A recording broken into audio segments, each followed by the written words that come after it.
Oh, we're so live right now. We are so okay. We're ready to go, I guess. All right. Hey, everybody, and welcome into Talking Tuscaloosa. Luke Robinson along with Jimmy Stein. As always, Jimmy, how are you today? I'm really good. Really good.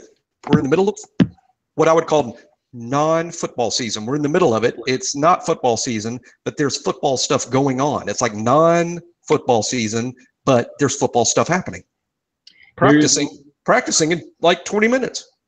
There is a lot of football stuff happening, and apparently, when we talked last time, Tua had already hurt his thumb, right? Yeah, because we talked. You had your hitchhiking joke. That was awesome. Yeah. Oh, that was brilliant. That was probably a high point of the Talking Tuscaloosa series. That joke. Tua had already hurt his thumb, and since then we've learned, and I think we speculated about this live. I mean, and I think we both figured it was more serious than a sprain, and it is. But the answer remains: so what? I mean, he's missing a few spring practices. He may or may not be back throwing the football in live scrimmage action before A-Day, or maybe he won't. But it doesn't matter because he's not a guy that's a high rep guy. He doesn't need a lot of reps. He proved conclusively in the Georgia game, this is not a guy that needs a lot of reps. He didn't play in 5 games, comes off the bench and wins a national championship. So I don't see any reason to be sobbing under blankets because he's missing a few spring practices. No, I totally agree with you. And we covered that for the most part last time. But I think the biggest news that has happened between now and then was the news. And I think, did your buddy Aaron Suttles break it? About Alabama and Notre Dame and correct, Texas possibly being a home and home. Yeah, that was a Suttles original. Aaron Suttles, now the co-host of 3 Down Linemen, 3-man front on Jocks in Birmingham. It was going to be 3 linemen going down, but they said, you know what? Let's not go there. I would be listening to that show right now if that's what they'd have named it. But no, Suttles and I think it was a huge mistake. I think it should have been worse. I think it should have been three linemen, 2 of which would be really bad at football. 1 lineman going down and 2 linemen scissor kicking. 1 worthy lineman, the other 2 are on the bench. You know what? It is going to be a good show because Aaron Suttles does a fantastic job. But the funny thing about that is Aaron Suttles has gone on and on every day on Twitter about how he tweeted out about Alabama and Notre Dame and Alabama, Texas in negotiations. And he said he has been inundated with Central Florida fans just killing him, saying, why don't you schedule us? Well, because we don't have to. How about that? And because Aaron Suttles is a reporter and not the athletic director at Alabama, and Aaron Suttles cannot possibly schedule Alabama to play anyone. Aaron Suttles can't schedule Alabama to play Auburn. I mean, that's not his thing. It's not his job. And he sort of, for some reason, takes a lot of shit over it that Alabama's not playing Central Florida, and he's the one that takes shit for this. I said, hey, look, I got all mad the night that Greg Byrne and Danny White, the Central Florida athletic director, were going back and forth at each other. And I'm like, I've had it. Let's just play these guys. Let's just play them and shut them up. And let's play. Let's play a neutral site game in Jacksonville, or maybe Orlando or maybe Atlanta, and just play a neutral site game with them, a one and done. I'm sure ESPN would set it up, and let's just play them. Well, it wouldn't mean anything. It wouldn't mean anything because the 2017 teams can't play each other. It would be the 2019 team or the 2021 team. It would mean nothing. But heck, I want to play them.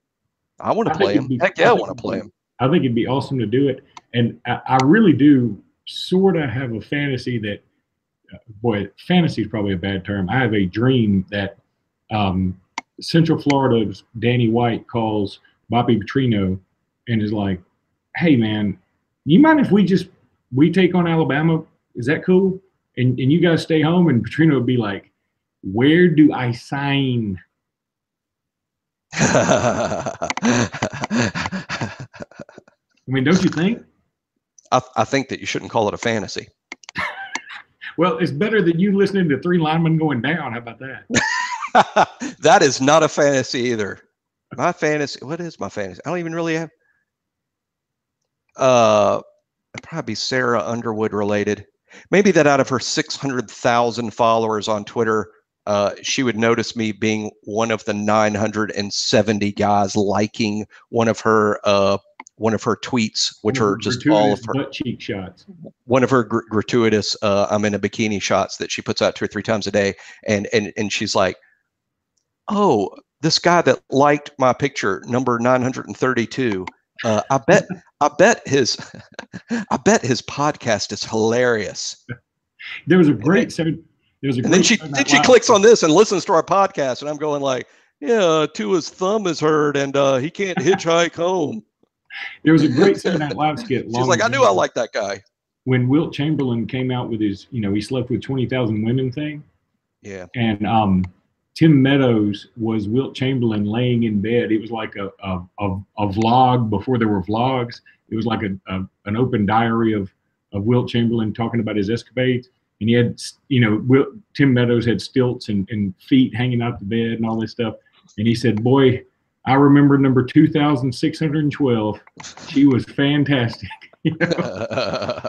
I don't know why I said that about that. I can't believe people bought any of that story. And I'm not saying that Wilt Chamberlain wasn't prolific when it comes to that area. I'm sure he was. All props given to him for that. But 20,000 divided by 365 is 54.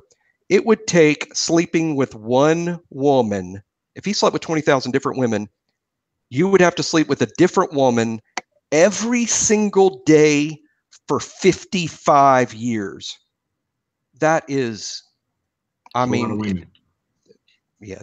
I'm just saying that's about as factual as those. That's a lot of stories you have to make up to get out of bed. Like, oh, I've got to get up early for work tomorrow. I've got another woman to sleep with. That's a lot of excuses. I'm needed on the basketball court. I got to go. But you're 54 years old. I didn't say which basketball court. Hey, but also this. There's also this. I think that he slept with 20,000 women. I mean, that story is about as fake news as the 40 times that come out of Auburn's pro day. Even Wilt Chamberlain's like, come on now, y'all ain't that fast. If Wilt Chamberlain was banging chicks at Auburn, his number would be 53,000. I've slept with 53,000 women since last week. And everybody I ran a 3.840 from eating it up. Oh my God, I can't believe he's sleeping with women at an exponential rate. He ran a 3.8 from one bed to the other. Oh my God, yeah. Now, what are we talking about? I really don't remember. What are we talking about on Talking Wilt Chamberlain's bed exploits? Well, here's what I'm going to do. Because you have a better context than I, and frankly, I've been sick. My oldest son was sick. I pick up my children, and my youngest son is sick, and now my daughter is sick. I'm going to let you sort of give a recap of what you think of practice these last few days.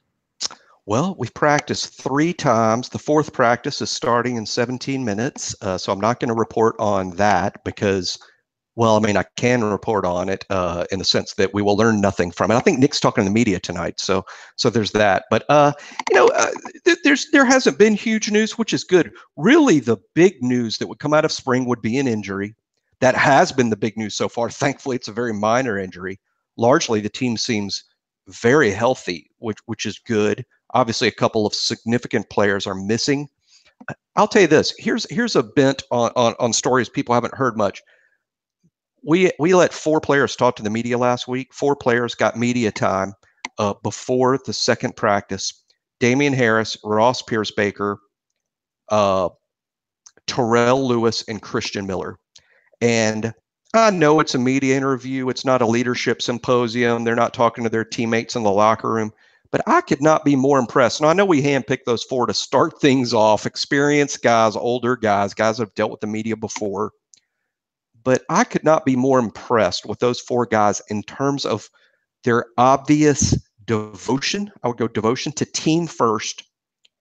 Their all leaders. Christian Miller was basically, if you want to say it, he was campaigning to be named the defensive team leader in his interview, and frankly deserves it. Even Terrell Lewis, who's a superstar player, who's going to be a 3-and-done guy, Terrell Lewis was also wanting a leadership role. Damian Harris is as natural a leader as we've ever had at the running back position. He's so similar to Mark Ingram in that way. And Mark's who he reminds me of as a player, actually. And of course, Pierce Baker, who's entering his 5th year and his 4th year starting. He was literally the grizzled veteran of the group, and he sounded and looks more like a coach than a player. What I'm saying is, based on those 4 interviews, this is what came across to me, Luke, is this team needs leadership, and we've got it. This is a better group of natural leaders than we had even a year ago at this time. Now, those guys developed into leaders by the end of the year, and we ended up having a pretty good group in terms of leadership. But this group is starting out, I think, in a better spot in terms of there are natural leaders in this starting lineup on both sides of the ball. And I couldn't be prouder as a fan and a graduate that we have guys like this. I think all 4 guys were great. I'm looking forward to other player interviews. I think Hale Hinchis and Deontay Thompson were scheduled to talk today, and I'm looking forward to seeing that. But in terms of what we haven't really heard the media talk about a lot, I want to rave about those guys and the natural leadership that's on this team. That bodes really well, particularly as it relates to the summer when the players are sort of in charge of themselves and they're on their own time and they've got to work out on their own and do a lot of stuff, where they kind of depend on each other. I think this will be a great group for that. But in terms of on the field stuff, there's some interesting things. I think Slade Bolden starting out at safety. I can tell people from inside scoop that was not the original plan. This was never the plan. When we recruited Slade Bolden, he was to play wide receiver. As late as signing day, the plan was to play Slade at wide receiver. I know that. But something changed between signing day and now, and it's obviously the depth situation. I think they just putting 2 and 2 together. They went to Slade and said, look, you can stay at wide receiver and good luck trying to get on the field and earn a significant role, because we've got these 3 superstar sophomores and we're high on Shavers and this Waddle guy's coming in that's badass. So good luck getting on the field. Or you can choose to play safety. There might be a role for you day one. Because of the numbers at defensive back are so low. And I think safety myself is even a more natural fit for Slade Bolden. Others disagree and think of him purely as a slot receiver. I don't. I think he's got every tool he would need to be a really, really good SEC safety. So I think that's a bit of a story. I think the front 7 looks fantastic. The starters among the front 7 are fantastic. I think this will be an elite front 7 group, even compared to the previous Saban front 7s. I know that's saying a lot, but I think it's a fantastic front 7 group, with the problem being depth. We can't have a year like last year when a lot of the front 7 starters got hurt. We have to maintain some health this time around because the depth isn't good. We don't have enough bodies. We don't have any older, experienced guys in the depth. So if we get injuries in the front 7, it could go from a strength to a problem overnight. But as of today, it's a huge strength. I love the front 7. The secondary, as we know, we talked about it all off season. We're talking about it even now. The secondary is entirely new. Deontay Thompson is going from a junior that has started 2 games in his career to the veteran leader of the group. So Deontay has to shoulder a lot of responsibility back there. Thankfully, it's a safety. So Deontay will be the high safety that makes all the traffic calls back there. He'll be the traffic cop, and he's probably well suited to do that, but he's the only one. Could you imagine if he gets hurt, then maybe the traffic cop has to be somebody like Xavier McKinney, who's a true sophomore that's barely played. That would be a big problem. So anyway, the secondary still has to be rebuilt. I don't think we'll know exactly who the starters are probably until we get in the season, because these freshmen coming in are so talented, like Josh Jobe and Patrick Surtain. I think they are going to have, they're going to make a run at starting spots. So we'll really know who the starters will be until well into fall camp because of those freshmen. But still, I think as far as the rest of the spring and putting the A-Day together, what is the starting secondary going to look like? That's still interesting. And on the other side of the ball, We know about the Tua. I called him Thua. The Tua thumb story. That's it doesn't really mean a lot. Jalen's getting a lot of reps. Here's the weird part. Jalen's been around forever. He's the one that needs the reps. Jalen's the one that needs the reps because Jalen has to improve. He'll be the first one to tell you. That's not taking a shot at the kid. He's the first one to tell you. Jalen has to become a better passer. He's got to see the field quicker and better and get rid of the ball faster and more accurately. And Jalen's the one that needs the reps more than Tua does. So I think the spring is going to be invaluable to him. The wide receiver group is coming along great. We have every reason to be super stoked about the sophomores. Henry Ruggs, Devontae Smith, Jerry Jeudy, they're all great. We know this. They're going to be even better this fall. And I think if there's some excitement, it's clear to me, based on the early practices, that the fourth receiver right now is Tyrell Shavers, who we redshirted a year ago. And Shavers, all the potential in the world. He has a great catch radius, much better than the other three guys. Tyrell is longer. He has good natural hands. Tyrell might be, sounds crazy, but he might be faster than Jeudy, Smith, and Ruggs, which is saying a hell of a lot because all those guys can really run. But Shavers can really run too, and he's got those long legs. And I think we should be excited that Shavers is clearly, I would call him the fourth guy today, but what I'm really excited about, Luke, is that Shavers is going to be a thing. He's going to be a dude, if not this fall down the road. So that's exciting. And the offensive line, like defensive back, it is a mystery spot for the spring. This spring is going to tell us a lot about the DBs. It's going to tell us a lot about the offensive line. Still, after 3 practices, Josh Casher still running with the ones. I wouldn't predict that's going to last. I would look for Alex Leatherwood to get in there with the ones sooner or later. Alex just is a more naturally gifted, bigger kid. I think he eventually wins out the spot, but let's not sell Josh short because Josh is a veteran. He knows exactly what to do. He knows exactly who to block. He can play any of the 3 interior positions, including center. And he's a really smart guy, graduate. And Josh is going to be either starting or an invaluable interior backup this fall. Offensive line and defensive back is still where there's some mystery. I'm eager to see how the rest of the practices play out. There's a lot of stuff. This is why I love you, and I also love my friend Brian Passing, because as a guy who does some sports talk shows, the thing we hate is when we ask somebody a question and they give like a 1 or 2 word answer. This Not is a problem. I simply put it on my microphone on mute, and we went from 313 to 322. You are a lovable bastard, Jimmy. I speak to my own Red Elephant Club every year. I do the recruiting speech now, and everybody likes it because it's true. I can't help it. It's really a curse. It's not a talent, it's a curse. But man, I start talking about recruiting, and it's a running joke that it's by far the longest meeting of the year. We never really get to a lot of questions because I just sit up there with no notes. My bragging is, like I said, it's really a curse. It's not a gift. And I will get up there and start talking about our recruiting class. And I talk shit. I talk for an hour and a half with no break and no notes. And I talk about basically every kid we're recruiting and every kid that's committed to us. And it's really shocking. My wife hasn't filed for divorce on this issue alone. Yeah, well, it's not because of that issue. She should have, but she should have. Well, yeah, it's other issues. But the fact that I never shut up is, I get that honestly. It's true. When I'm talking about what I care to talk about, I mean, I'm not the guy that's going to sit there and talk for an hour about politics or current events or the weather or anything. But when I get fired up about sports or Alabama football, Alabama this, Alabama that, some movie I like or something, I'll go on for 2 hours and never shut up. And oh yeah, they invented podcasts for people with my issues. All right. Well, look, 2 things that came out of that. Number one, I don't know why I thought about this when you brought up Tua Tagovailoa again. I thought maybe we can give him the nickname Tua Thumbogaloa. I like it. Does that work? I like it. It does, especially with another one on the way. I used to not think this would happen, Luke. And boy, talk about a segue.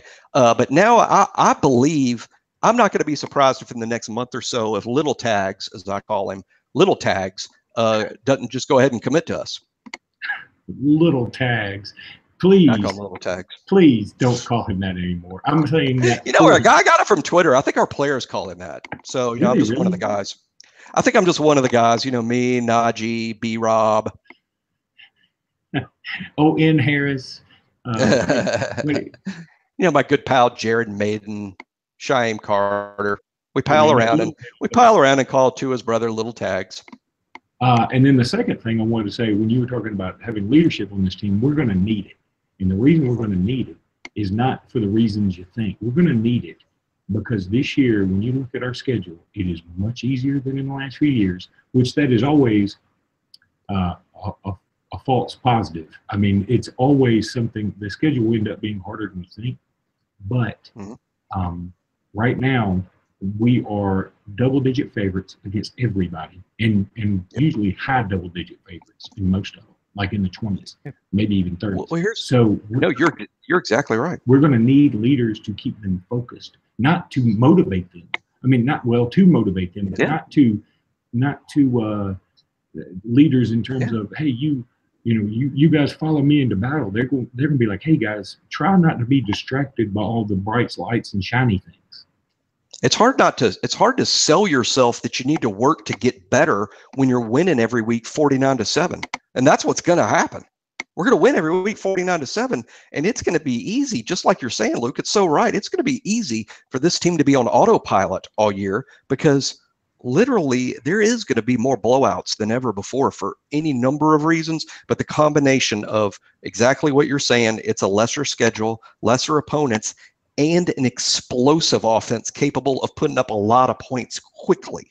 Yep. We haven't really had that in the past because but under Tua, it's easy to see that could be the case. And gosh, that brings up so many things. But let me tell you one thing about our light schedule. Yes, it's a light schedule compared to what we've played in the past. And the league isn't as good as it was when Saban started the Alabama dynasty. The league was better in 08, 09, 2010, 2011. The league was better then than it is now. But think of this, Luke. Here, I'll have you pick out the team.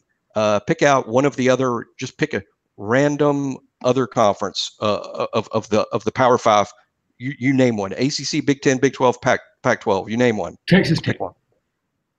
Okay, well, I was asking you to name a conference. But yes, naming a team is just fine. You said team. No, I said I meant conference. I meant pick a conference. So I'm supposed to know what you meant. Okay, pick a conference for any of the other conferences. Okay, of the Big 12, name a team, just name any team that's not preseason top 10, but also isn't bad. I mean, so don't say Oklahoma because we know they're good, and don't say somebody bad like Kansas. I mean, who's good but not great? Texas. Okay, perfect.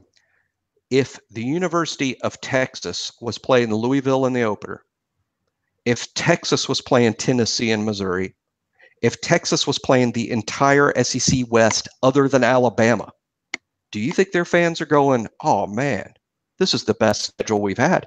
This is easy. We're staring at 11-1 on the schedule alone. Is Texas saying that? No. Hell no. Texas is looking at that schedule going, shit, I don't know, 8-4, maybe.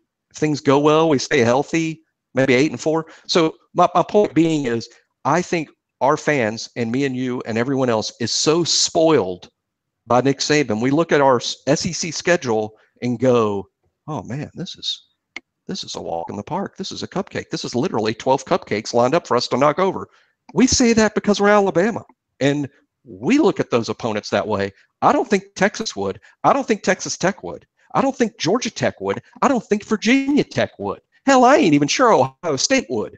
But I know damn sure that your vanilla top 25 team, a team ranked 18th, 19th, 20th, which is a good team by any definition, that team looks at our schedule and doesn't think of it as easy. But we do because of what Nick's been able to accomplish. And as fans, I think we have spoiled ourselves to the point that even we lose perception. Our perceptiveness is shot to hell because of things like, good Lord, the schedule's easy. We're going to kill these guys. Well, yeah, because of who we are. No one else would. No, I could not agree more. And Jimmy, I hate to cut it off. I know you got to go at 3:30. I got to go at 3:30. I do. But really I monitor the Sarah Underwood. I got to monitor Sarah Underwood's Twitter account to see if she makes any comment about a random guy among her 600,000 followers who liked one of her bathing suit posts. You're number 932 in her heart. You always will. I'm frankly just interested in the fashion. I think what she picks out fantastic. And the photography. See, I'm into the photography and the fashion. That's my story, and I'm sticking to it. Yeah, well, the scenery. You can just call it scenery. Oh yeah, it's fantastic. It's fantastic. It's a great follow. She has wonderful landscapes and moguls. Colin Sexton was named honorable mention All-American today. Congratulations, Colin. That's rare for Alabama. First time ever that a freshman has been named that. And I suppose any day now he'll say he's coming out for the draft. I know that some people on message boards are hopeful that he'll stay. Hey, he sort of fits the profile. He is an off-kilter, a little different kid. Also a kid who's super poor. He's not super poor. I don't think he's a kid that gets pressured. But, I mean, come on. I think even Avery Johnson's going to be like, dude, they're saying you're the 10th pick. What the hell are you doing sitting in my office talking about this for? No, he's got to go. He's got to go. And God bless him. I mean, more power to him. If he comes back, I'll love him even more, but he's got to go. Do you know what the 10th pick made in the draft last year? I mean, if we had more time, I'd look it up. But here's the thought. Did the 10th pick in the NBA draft last year make more or less money than Nick Saban? Oh, it got to be less. Really? I mean, maybe. Yeah, I guess. It's less than – who was the 10th pick? And then Google their contract. 2017. Okay, hang on, I'll tell you. Shoot. I'm trying, my computer is running slow. Lonzo Ball was 2. Does that help? I don't even want to discuss him. The 10th pick, and here it is. Sacramento Kings, Zach Collins of Gonzaga. Okay. Can you Google Zach Collins rookie contract? Zach Collins contract. NBA salary and hoop type. He only made $3,057,000 last year. $3 million a year. Yeah. Well, is it $3 million a year, or was there a signing bonus too? His projected salary, it was $3 million, then 3.6, then 4.2, then 5.4, and then it'll be 7.3 in 21-22. That's his team option starts in 1920. So, frankly, he could get that, but they'll probably renegotiate by then if he's good. Well, my point being, okay, so he only is making $3 million this year, but the average sounds like his average deal is $5 million a year over the length of the deal. The average amount was $5 million. Is that right? That's right. I think you could more. I think Colin would be more along the lines of. I mean, he'd get that initially, I suppose. But I think after about 2 years, he's going to end up being a $18 to $22 million a year guy. So maybe not initially making more money than Nick Saban, but what I'm saying is last year's 10th pick averages out to a 4-year deal worth roughly $5 a year because it's 3 at the beginning and it's 7 at the end. So it's $5 million a year, 4 years. And Nick makes more than $5 million. But I ask you, I mean, if I ask you, Luke, do you want to go to school and study English and British literature and biology, or do you want to go make $500,000 a month playing basketball? The irony would be if he went back to school and took business, the first class would be, if you're ever offered $3 million a year, don't go back to school. There'll be a big picture of him. Yeah. Business-wise, this guy's an idiot. Yeah, who's got 2 thumbs, 6 handles, and is an idiot? This guy. All right, I got to run, bro. All right, man. Roll Tide. We'll be back next week. See you, man. All right, see you. Bye, buddy.